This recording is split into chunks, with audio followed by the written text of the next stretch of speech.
পররাষ্ট্রমন্ত্রীর সঙ্গে বৈঠক করেছেন যুক্তরাষ্ট্রের মধ্য ও দক্ষিণ এশিয়া বিষয়ক সহকারী পররাষ্ট্রমন্ত্রী ডোনাল্ড লু। এ বিষয়ে আরও জানাতে রাষ্ট্র অতিথি ভবন পদ্মা থেকে সরাসরি যুক্ত হয়েছেন নাইম আবির। আবির, বৈঠকে কোন কোন বিষয়ে আলোচনা হলো জানাবেন, সে সঙ্গে আজকে এই আলোচনা ছাড়া ডোনাল্ড লুর আর কি কি কর্মসূচি রয়েছে? মুক্তি, প্রথমে আলোচনার বিষয়বস্তুগুলো নিয়ে একটু কথা বলতে চাই।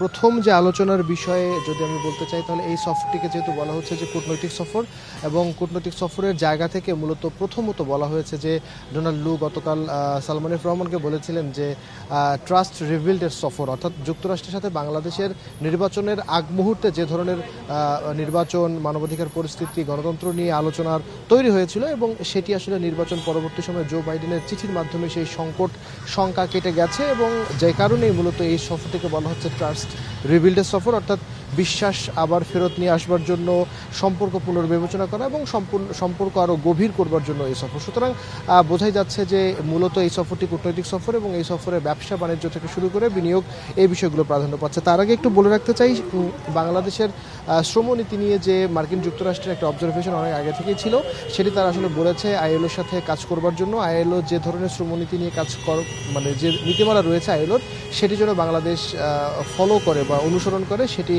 মার্কিন যুক্তরাষ্ট্রের পক্ষ থেকে বলা হয়েছে। এছাড়াও যদি বলতে চাই যে র্যাবের স্যাংশন নিয়ে আসলে এখানে কথা হয়েছে। র্যাবের স্যাংশনের ব্যাপারে ডোনাল্ড লু বলেছেন যে এটি আসলে যেহেতু বিচার বিভাগের ব্যাপার, সেহেতু বিচার বিভাগ এটিকে আসলে পরবর্তীতে আলোচনা করবে, কিন্তু তারপরও তারা বলেছে যে এই বিষয়টি তারা আসলে পরবর্তীতে দেশে ফেরত গিয়ে এগুলো তারা কথা বলবে। এছাড়াও বাংলাদেশকে ডলার সংকট যদি বলতে চাই, যে আমেরিকান অনেক প্রতিষ্ঠান বাংলাদেশে কাজ করে, আপনি নিশ্চয়ই জানেন, সেই প্রতিষ্ঠানের যে পেমেন্ট বা যে লভ্যাংশ টাকা আসলে ডলারে পেমেন্ট করতে হয়, সেটি আসলে বাংলাদেশ দিতে পারছে না ডলার সংকটের কারণে।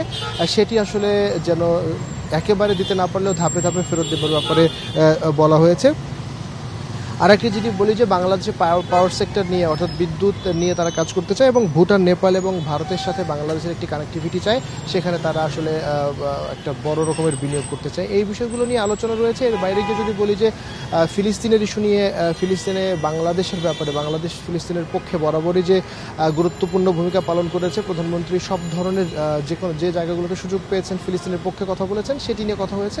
মার্কিন যুক্তরাষ্ট্রের পক্ষ থেকে ডোনাল্ড লু জানানোর চেষ্টা করেছেন যে ফিলিস্তিন সমস্যার সমাধান তারা চায়, এবং যত দ্রুত সম্ভব এই ফিলিস্তিন সমস্যার সমাধান আসলে করা হবে। তবে সার্বিকভাবে যদি বলতে চাই, তাহলে এই সফরটি আসলে ওই আগে যেটি বলছিলাম যে রোহিঙ্গা প্রত্যাবাসনের বিষয় নিয়ে কথা হয়েছে। রোহিঙ্গা প্রত্যাবাসনের ইস্যুতে মার্কিন যুক্তরাষ্ট্র পুরোপুরি সহযোগিতা করবার আশ্বাস দিয়েছে, কিন্তু এখনও পর্যন্ত রোহিঙ্গার মিয়ানমারের যে অভ্যন্তরীণ ইস্যুগুলো চলমান রয়েছে, সেই কারণে কিছুটা হয়তো বিলম্বিত হতে পারে বলে জানানো হয়েছে। সার্বিকভাবে এই মোটা দাগে এই বিষয়গুলো নিয়ে আসলে কথা হয়েছে, এবং পরবর্তী সময়ে আমাদেরকে ব্রিফ করা হবে। এই ব্রিফের মাধ্যমে আমরা আরও বিস্তারিত জানতে পারবো।